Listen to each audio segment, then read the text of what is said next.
When you as a mom start to feel resentful and frustrated, you're wondering why your partner doesn't see all of this stuff, doesn't understand why you're so frustrated or angry. Like when you snip at your husband or you snip at your kids and he's like, what are you so mad about? It is most likely because you are exhausted and resentful and angry that you are doing everything and it's coming out in this other way. And maybe you're feeling like you just don't understand why your husband doesn't notice. Why does my partner not notice I'm doing all of these things? Hi, friends. You're listening to Life Intended, a podcast that explores what it means to be true to yourself and live an authentic and purposeful life. I'm your host, Kelly Berry, and each episode of Life Intended explores my guest's version of personal growth, self-discovery, and the pursuit of becoming the best version of themselves so that you can take what you need and incorporate it into your life so that you can live with more intention and authenticity. Whether you're seeking to develop your leadership skills, overcome challenges, or simply live a more fulfilling life, you will find guidance, motivation, and practical strategies to help you navigate your unique journey. Today, I have Valerie Recore with me on the podcast, talking about a topic that I think is so relevant to so many of us, and I think it's just going to be incredibly interesting and a great conversation. Valerie is a productivity and time management specialist and a certified Fair Play Method facilitator. She helps moms gain a sense of control, spend more time with their families, and end their days feeling accomplished. With a background in mental health and corporate training, she's ready to guide you toward a better relationship with time. If you're ready to start feeling more peace and more accomplishment at the end of the day, she is here to help. Well, I don't know anyone who doesn't want to feel more peaceful and more accomplished, so I'm really excited for today's conversation. Welcome to the podcast, Valerie. Thank you. I am happy to be here. So tell us a little bit more about how you got into this type of work. Yeah. So I love reading time management books. Laura Vanderkam and Julie Morgenstern happen to be two of my favorites because they're just very based in reality. And I don't know why I love reading them. I just do. And then also coupled with years of listening to my friends talk about how busy they were, right? That's always the answer we seem to give when you ask somebody asks how you're doing, or you ask somebody, their response is usually just, I'm busy. But are we busy doing the things that we want to be doing? Or do we just feel like we wear busy as a badge of honor? Like that's just how we should be busy. We should just be running nonstop. And that answer never really sat right with me whenever I had those conversations with friends. I felt like, do we want to be this busy? Does this feel right? Are we, again, just that like badge of honor? And I really just wanted to help moms feel more in control of their time and help moms really understand kind of how they're spending their time. I think as women, we are conditioned to do all the things by ourselves. We don't get to ask. We're not supposed to ask for help. We're told we're just better at all of this stuff, at multitasking, at taking care of the house, at raising kids. And we're not. We've just been conditioned to believe that. And we've had more practice. So it feels truly like we are. And so I really just wanted to create a space for moms to understand that they don't have to be the ones doing everything themselves, and that they can get their partners on board with all of this, and a space to really evaluate what is societal conditioning versus what and how we want to truly be spending our lives. And so that's how I got here today. Yeah. So what does it look like when you start working with somebody? I guess, tell us about like, what are the challenges that they're having, and how do you turn those challenges into like practical steps that they can take? Yeah. So the challenges are really that mom is feeling overwhelmed. There's way too much to do. Whether they work inside or outside the home, all moms are working. But there's just in general way too much for a person to do by themselves in any given day. But we feel like we have to be doing it, and we need to be getting all this stuff done. We need to be throwing elaborate birthday parties and signing our kids up and keeping them busy all of the time with different activities. Our house needs to be clean. We need to be putting homemade meals on the table every night, all of this stuff. And so we feel all of this stuff. And so the starting point is understanding that it is not on us to do all the things by ourselves. And then really understanding how do we get our partner and how do we get our kids involved in the conversations around what we want our life to look like and who is doing what. So I know we'll get into the fair play method a little bit down the road. So to start with, we really just look at how are we spending our time? What are we prioritizing every day? And does this fit into how we want to be spending our time and what our priorities really are? Or are we just feeling like we have to just get through the day and we don't have time to take a step back and evaluate? We just need to get dinner on the table. Kind of how can we slowly take some steps towards you not feeling quite so rushed or quite so overwhelmed because you know what's important to you and you have your family involved in all of this stuff as well. So the mental load doesn't fall solely on you. And then we can get you to where your life feels less overwhelming and resentful, and you are truly living the life you don't want to run away from. Mm-hmm. Yeah, I saw that phrase on your website, and that has come up with another guest that I had just talking about mental health, really. And, it is a real thing for women / moms, especially around, like early 40s, to feel like they just want to run away. And so I love that that's kind of your phrase, like to build a life that you don't want to run away from. I think a lot of these things that we stories that we tell ourselves or beliefs that we hold about what our responsibilities are, it can feel like the next thing I want to do is just escape this. Like, I just want to run away. I want to hide and I want no one to find me. But you also feel at the same time that that's like the last thing you want to do. Like, I don't want to be away from my family or my kids. So it's just very confusing, I'll say. We talk about, or we're going to talk about the division of labor. So what is that phrase and what does it mean? And what does it mean to how you work with women or the fair play method? Talk a little bit about what that actually is. Yeah. So let me take it back just a step to the mental load and then get into the division. So the mental load it's like having 75 internet tabs open on your brain. You were just thinking of all of these things that need to happen. So as we're recording this, it is, let's say, the beginning of the school year. My kids have been in school for a few weeks. Maybe some started recently. And there's a lot that goes into getting kids ready for school, right? Do they need physicals? When is registration? Do I have to do that in person? Can I do it online? What documents do I need for registration?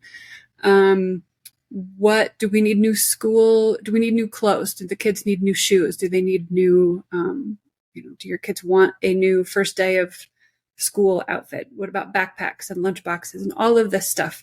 School supplies. And there's a lot that goes into that.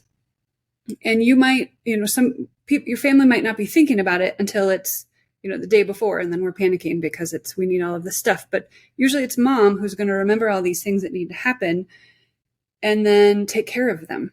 And, how are we doing that? And this is a time of year I struggle with the clothes, right? It's that my oldest always needs a new wardrobe every 6 months. And I dread the day that her younger sister doesn't want her hand-me-downs, because then I'm taking 2 kids shopping for a whole new wardrobe every 6 months. And so it's really there, but there's a lot that goes into that. That, like, where is the school supply list? Is it buried in an email? Is it on the school's website? Is it on Facebook? Where can I track that down? And then we have to go find all of this stuff. And and that's stressful in and of itself. Are we going in person? This year I did Target pickup and it was delightful because then I didn't have to go wander down the aisles and look for what I needed. But there's a lot that goes into that, and it's exhausting. And a lot of it is mental. And so people don't see it. It's like, how does the ketchup end up in the fridge? Somebody remembered noticed that we need ketchup, remembered what type of ketchup the family likes. Maybe it's a couple different versions, and then went and bought that ketchup. It doesn't just magically appear in the kitchen. There's a lot behind that. So getting into the division of labor, it is who is doing what around the house. So much of it is invisible. And so somebody might take credit for, hey, I just opened the ketchup and put it in the fridge and now we have ketchup, versus the 12 steps it took to get there. Or hey, I just took the trash out. Like, okay, but I reminded you that it was trash day, and I told you where the trash bags were, and I reminded you to go check all of the bathrooms to empty all of the trash throughout the house. You just took the trash out. You did the physical part of it, the execution piece of it. And that mental piece, the behind the scenes, all that invisible work is really the exhausting piece of it.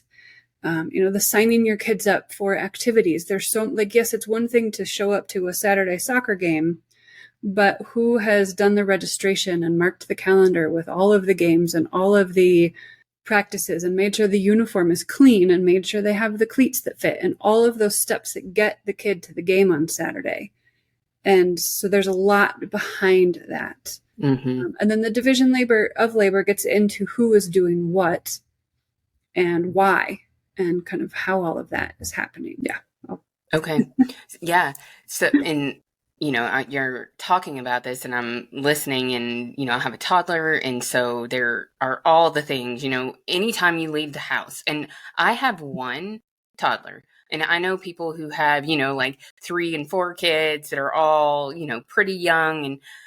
But every time you go to leave the house, you have to do this like mental inventory, like what's in the diaper bag, what needs to be replaced, how long are we going to be gone, how many snacks do we have, are we going to be someplace where, she can have a meal, or there's so many things. And I think you're talking and I'm just, agreeing with you the whole way. It's like with school, it's like, what do you get in an email versus on the app versus your teacher told you versus you got to pick it up from the folder in class. It's just, there's a lot, and it's just always like you're talking about these open tabs, like the stress of not wanting to forget something and not wanting to, have that impact your child because you dropped a ball on something or whatever is real. Mm-hmm. Yeah.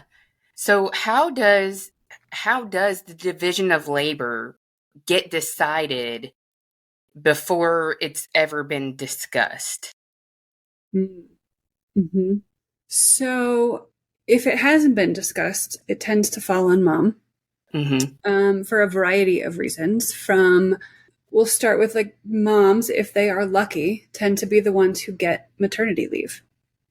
As short or as long, we know that is a problem in this country, but if moms tend to be the ones who are home, dads, if they have it, will take it. It might be a couple of weeks, but they're not going to be home quite as much. So moms are home. They're the ones getting the practice. They're changing the diapers. They're learning kind of all the cries. This means, my daughter is hungry, or diaper change, or whatever that is. And they get the practice of that checklist of leaving the house. They get the practice of wrestling a toddler into a car seat. Like, they're just the ones who are on this more.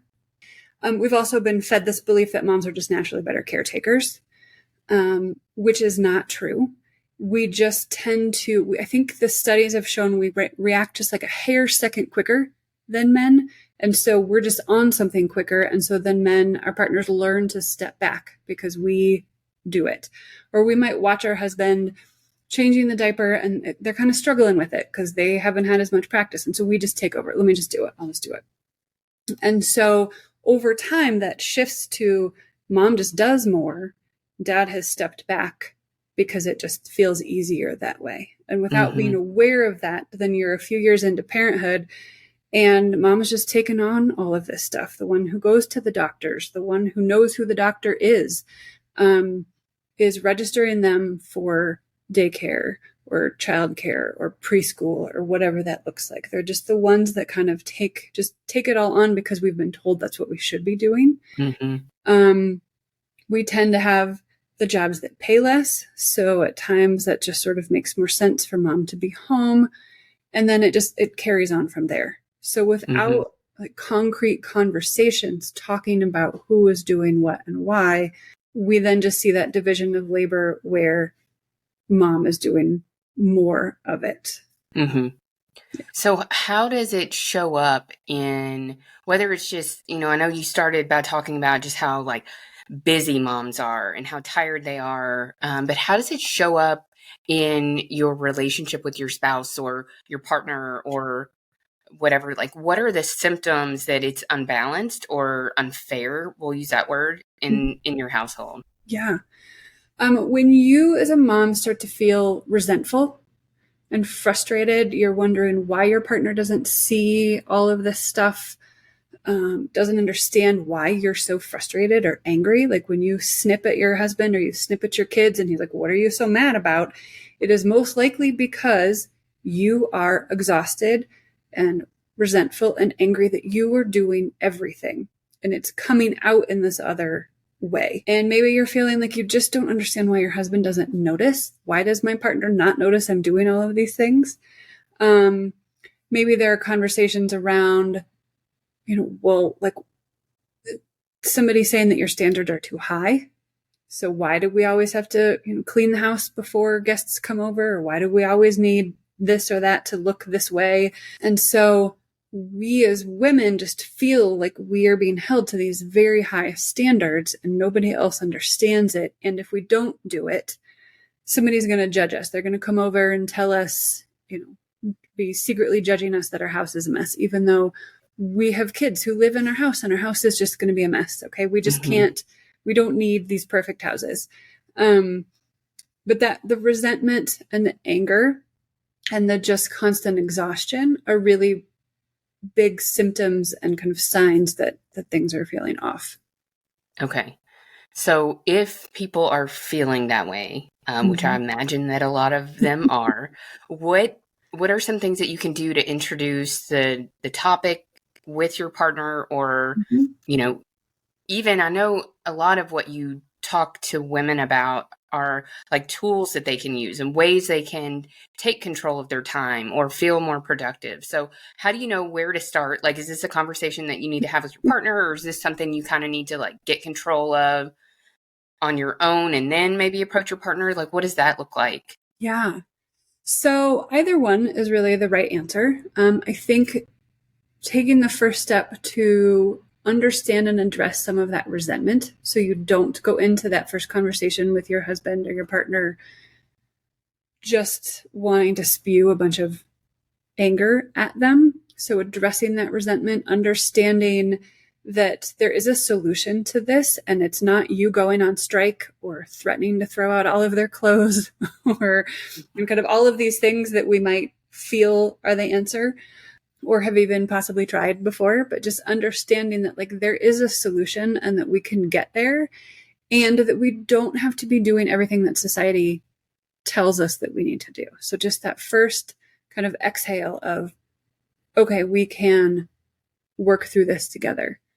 There is a documentary on fair play, and I'll get into what the fair play method is in a few minutes, but there's this great documentary that really explains the situation moms are feeling, that like the mental load, the invisible work that moms do, and really just brings it out in the open in this beautiful way. And that can be a great introduction to talking about it with your partner. I mean, even my husband and I watched it together and we talk about this stuff a lot, and we still both learned things watching it. I would pause it every now and then, be like, I had no idea of that statistic. And like, it was just really helpful because it just lays out the situation in a really nice way. And it's not you explaining to your partner, like, I am angry about all of this stuff. It is, let's watch this documentary that explains how a lot of women are feeling and then talk about a way to get into it. I have a workbook or a playbook for moms to just have some ideas on how to start that conversation. Something like, I have heard of this new way that helps us manage household and childcare tasks in a way that's equal, that creates equity for both of us. It's this new system. Would you be open to talking about it? And like, your first conversation is really just, you're not diving into the solution. You're talking about the fact that there is a solution. Are you willing to try this? Here is how I am feeling. And would you be open to having this conversation about this new thing? So I think it can help to bring your partner in early on, and then we can work together to kind of do all of this to implement a solution that works for both of you. And we can also take a step for mom to just look at how she is spending her time and if that makes sense in the client by client situation, I'd say. Yeah. So, and if you want to go ahead and get into the fair play method, we can do that. Or I don't know if this question is appropriate now, but like, what if you ask your partner if they're interested in hearing about it and they're like, no, I think things are great. Like you do all these things, you're really good at them. I'm busy also. I think that's a lot of excuse. And also you'd probably know better than me, but probably like the burden that women carry, specifically if you work from home or, you are a stay-at-home mom and your husband maybe goes to an office or, has a business or like what would be considered like a bigger career than you, that this is just like your contribution to the family. And so then they're like not interested because their contribution is providing, you know what I mean? Like, so what does it look like when they're like not open to it? Depending on how not open to it they are, couples counseling might be the next phase for both of you. Because I think there are couples out there who do fall into that trap of, well, I'm the breadwinner and you stay home. So I get to come home from work and put my feet up and I don't need to do anything else. However, one of the reasons you get to go as the person who is the breadwinner and do all of this stuff is because you have somebody at home doing all of the things. And the person at home, or even if you as mom work full-time outside of the home and come home, it still tends to fall on you. But the work of taking care of kids and taking care of a house is endless. There will always be dishes and laundry and something that needs to happen. And you don't get sick leave and you don't get paid leave and you don't get a vacation really, and without a lot of effort into planning that, right? And so everybody lives here. We need to contribute. So it's not, my kids are not helping mom or helping dad. It's we all live here. We contribute to the functioning of this household. And we all need to pitch in to make that happen. So we would all love somebody to just manage all this stuff for us. And if that works for you and your household and that is the way you want to be, then that's fine. But if it doesn't feel right to you, then it is figuring out how do we make this work for both of us. And it doesn't mean you're going to split everything 50-50. You're going to split things in a way that feels fair for you and your family in this situation. Because it might change 6 months from now. As my kids have gotten older, they start to do more around the house. My 9-year-old is now emptying the dishwasher by herself versus doing it with a parent. And we are working with her this year on noticing that the dishwasher needs to be emptied versus me constantly reminding her. We're not there yet, but we're working on it. We'll get there. And so it's really, if your partner is not open to it, then counseling might be your first step. If your partner is open to it, then working with a certified fair play facilitator like me, possibly the next step to kind of help you work through some of it, but just kind of, you're not quite as stuck as you might be. Yeah. So I'm a big fan of bringing in experts or bringing in help because I think it helps you helps you get it done faster. It helps you figure out, avoid mistakes and all of those things. So tell us about what the fair play method is and how it fits into everything that you're talking about. Yeah. So the fair play method is a tool or a method that helps families work together to kind of equitably share all of the household tasks and childcare tasks. Now, you can do this method with roommates. If you don't have kids, if you are co-parenting, it can be especially helpful because then you are communicating, you're not duplicating school forms and things like that might need that happen. So you get into what are the tasks we need to do as a household, and not just dishes and laundry and cleaning. We're also getting into what do our holidays look like? What do birthdays look like? Who's managing the relationships with extended family? And you're getting into all of these conversations around the two acronyms, which are CPE, which is conception, planning, and execution. So that is like the trash, right? It is the conception is and the planning pieces are the when is trash day? When do the barrels need to be rolled out to the street? How do we keep track of trash bags? What are all of the steps? It's more than just taking out the trash. It's how many trash cans around the house do we have to empty, and how often are they emptied? So in our household for a while, we would just, one of us would get to the trash when it started to overflow. And then occasionally somebody would check if all of the other trash cans in the house were emptied. And now it is once a week, one of us is in charge. All of the trash cans are emptied, whether they need to be emptied or not. And then the barrel is taken out. And one person is in charge of that. And then that person is also responsible for checking on the state of trash bags. Are they put back in the bins that need them? And do we have enough for the next few weeks? But then you're also talking about, what do we want birthday parties to look like? What are our values as a family around birthday parties? Do we throw big elaborate birthday parties where we invite everybody we know?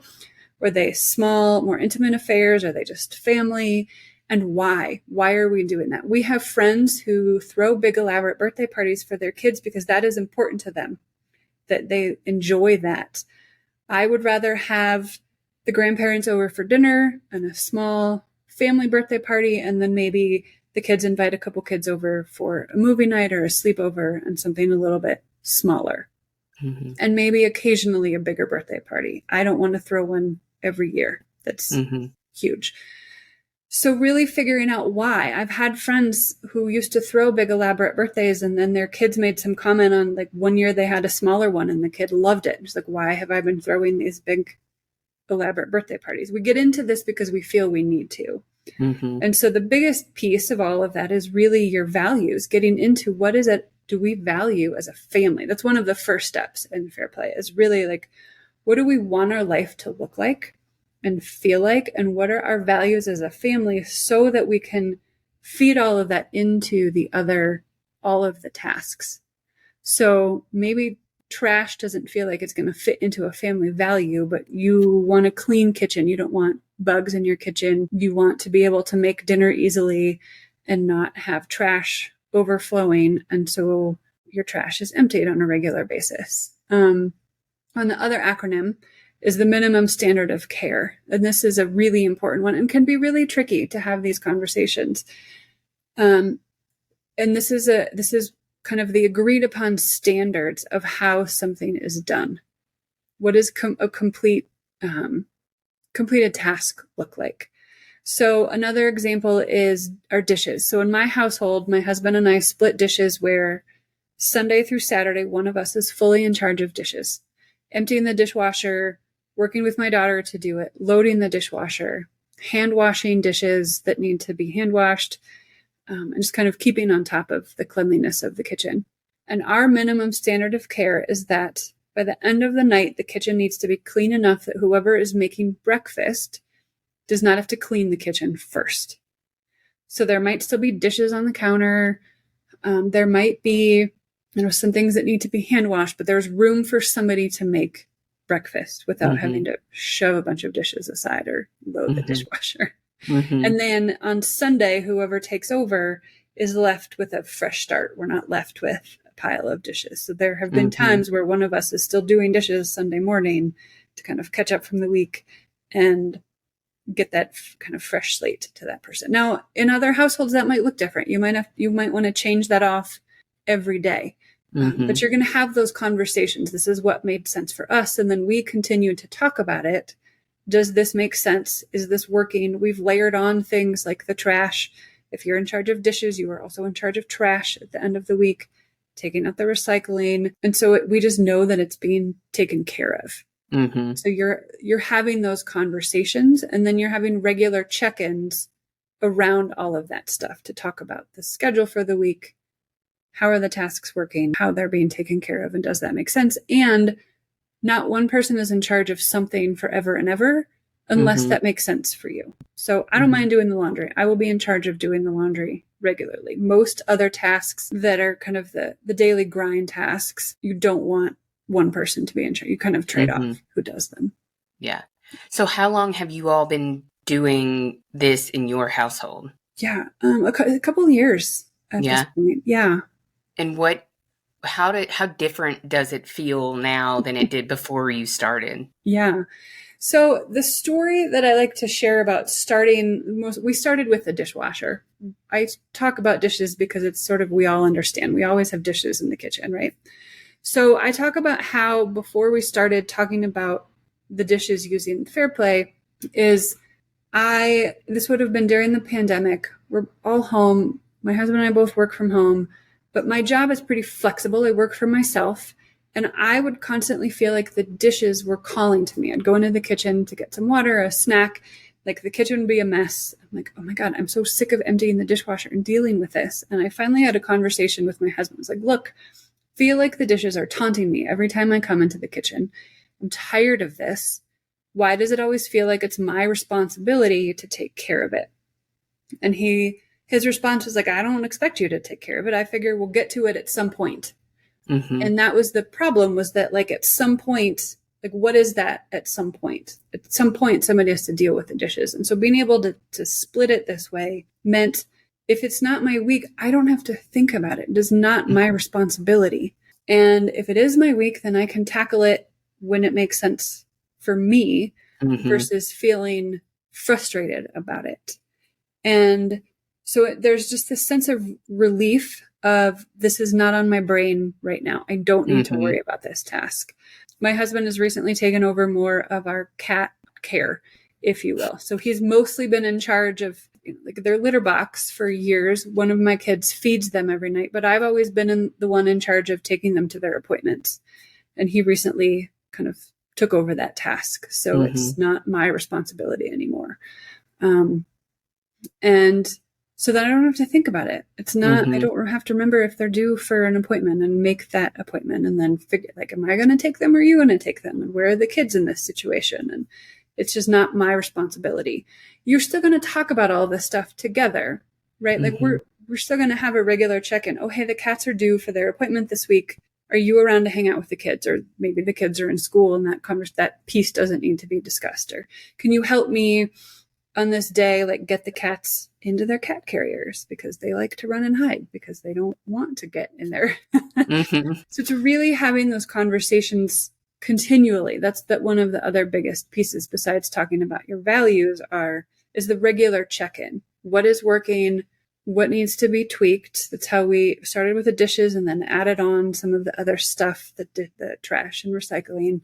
And what can we layer on? And then just the general, like what is going on in our life this week or the next few weeks and having those conversations. So you're all together. Yeah. On top of it. There's a lot of things that you just said I want to like touch on because there's just a lot to unpack in there. Yeah.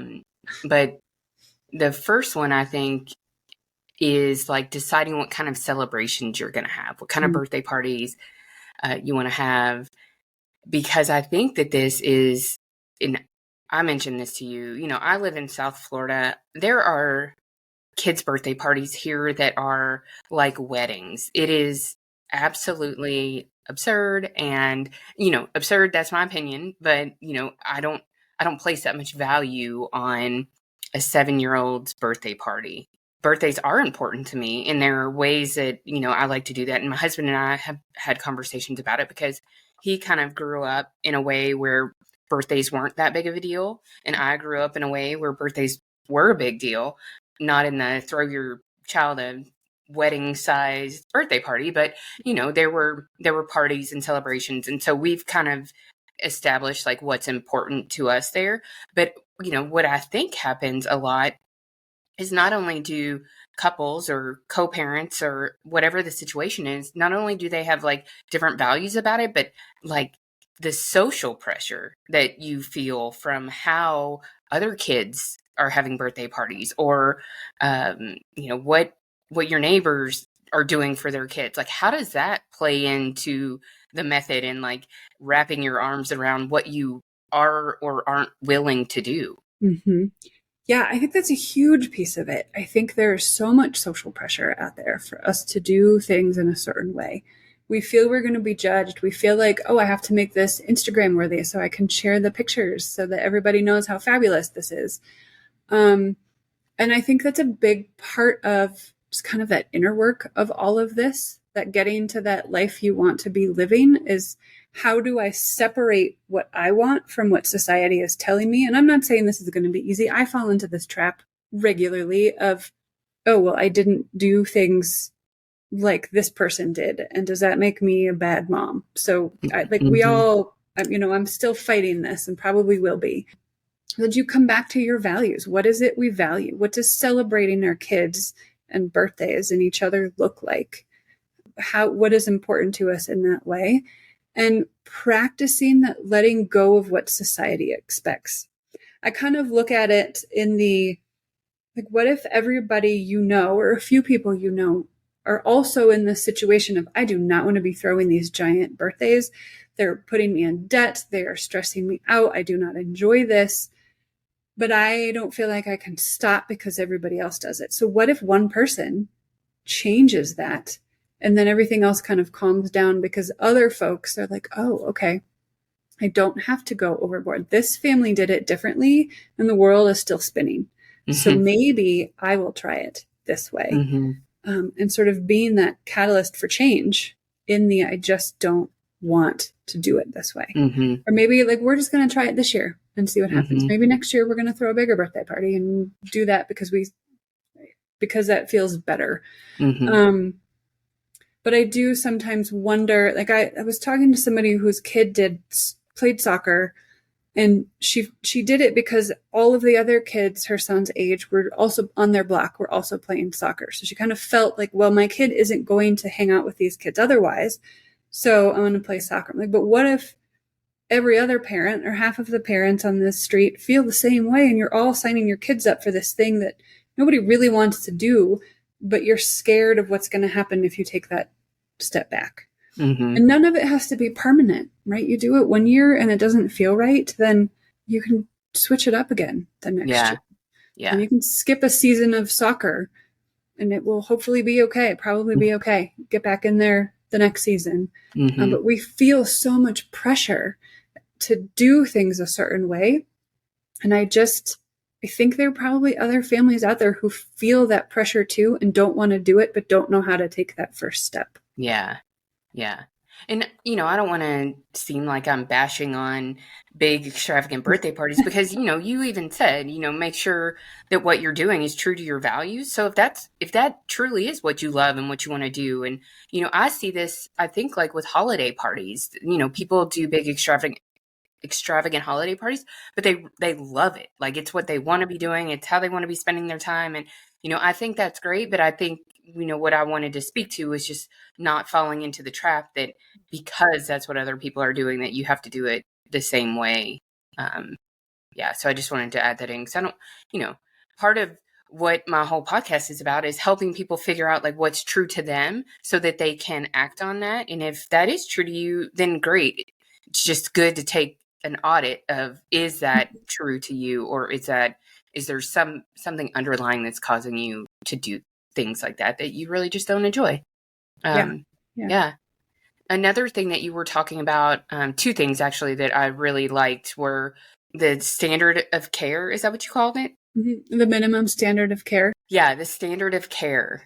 Because I love that, because I think that eliminates the ambiguity of like what's good enough, or what does cleaning the kitchen look like, or what does doing the laundry look like, or what does, name any other thing that is on this list. So how does that play in, or how do you figure out what that is? You just kind of like have a discussion about it, or what does that look like?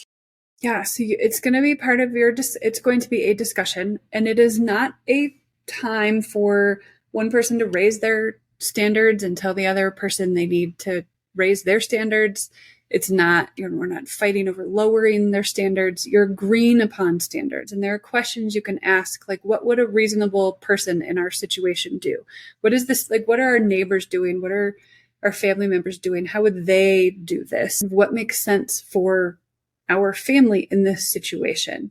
It is not, we're not battling it out over, well, I need things done this certain way and you need to just like get on board. It is a conversation, and that can be tricky. So maybe you start with something that feels kind of easier that you can agree upon. It might be talking about the why behind it. So things like the drawer in our kitchen where our kitchen towels go, towels need to be kind of folded a certain way to fit in this drawer. So we're going to talk about, it's not why I don't want them necessarily folded this way for my own standard, but to fit in this drawer, they need to be done this way. In other, like our where we fold our bath towels, as long as they're folded and in a pile that isn't going to come falling out when I open the door, maybe it doesn't matter how it's folded as long as the chore is done or the task is done. And you're going to talk about why. Like my husband and I fold bath towels differently. And that is okay. It doesn't mean one is more right than the other one. It just means we learned differently. And so how do we fold them so that they just don't come falling out of the closet? And this conversation can get tricky, certainly. And so kind of knowing that you want to be on the same page, we want to fight against the dishes, not about the dishes. Loading the dishwasher is a thing that people can argue over. We could probably spend a whole podcast talking about that, of like the correct way to load them, right? But if somebody else loads the dishwasher and it's a task you don't have to worry about, like, can we just take a minute and like let that go versus sneaking in behind them and redoing it? I've had a friend tell me that he was going to stop emptying the dishwasher or loading the dishwasher altogether because his wife was giving him such a hard time about how to do it. And so it's sort of that, like, come to an agreement on how it's done, or one of you is going to end up doing all the work because the other person quit. And that has like bigger ramifications in your relationship.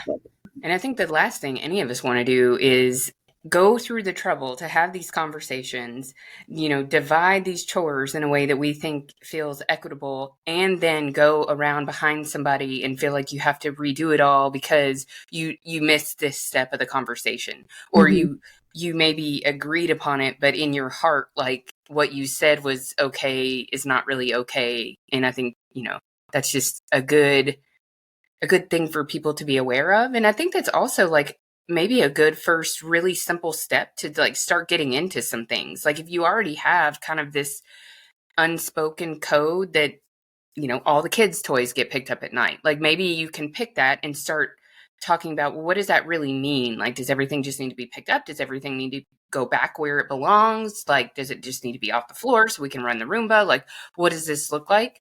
Yeah, that could be just like a really good entry point.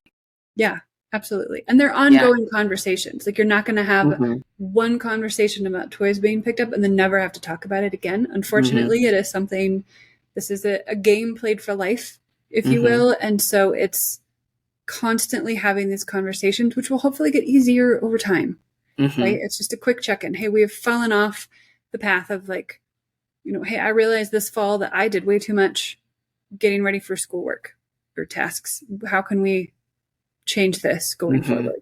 So just having and getting it, like with the toys, like once a week, you're going to have a check-in. Hey, how did it go this week? What is working? What is not? How are we going to make this happen? Yeah. It's an ongoing conversation. Yeah. So one other thing that you mentioned earlier, and I've heard Eve Rodsky on another podcast, and she's the creator of the Fair Play Method, talking about some of these responsibilities or like the mental load that women or moms carry that, are just outside of what I think people think of, like cleaning and dishes and laundry and all the kid stuff. And you mentioned, who's going to manage relationships with extended family. I think in the episode that I was listening to, Eve mentioned gift buying, like who's going to send the birthday cards, who's going to buy the birthday gifts. So I love that these things are also part of the system. What are some other things that are like kind of in those categories outside of what people would probably just think of when they're thinking about the division of labor? Yeah. So there are things like, who is teaching the kids all their big life skills? What are like all, we're talking about puberty, or we're talking potty training. Like, what are all of the life skills that kids need? Who is teaching the kids those? And what are they? What are the values that we want to instill in our kids? What does that look like? Creating magic for families. So what kind of getting into the holidays and birthdays? How are we doing?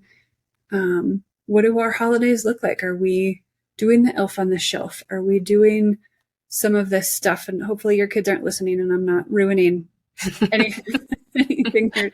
The tooth fairy, like who, mute warning or something. Yeah. Who is calling the tooth fairy when somebody, what does this look like? What is the magic we're creating for our kids? Who's planning vacations?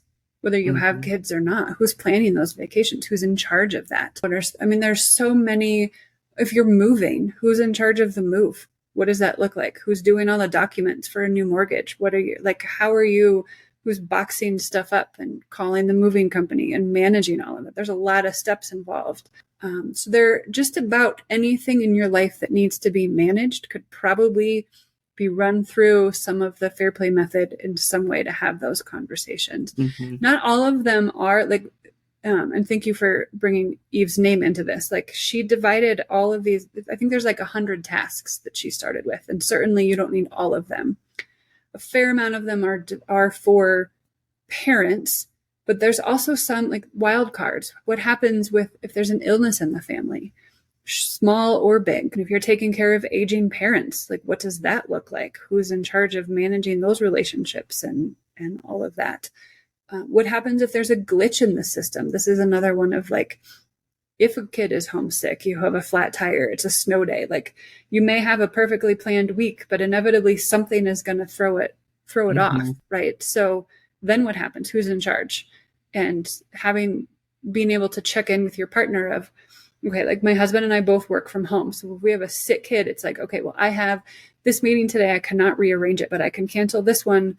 Can you cover, kind of hang out and check on her while I'm on this call? And then I'll be around to take care of her this afternoon. Or can you make sure she eats lunch or whatever? Like, you're going to have those conversations because life is going to throw you curveballs and you have to be able to communicate that and work through those. So yeah, you've got your dishes covered and you've got your snow days covered. Yeah. Well. Yeah.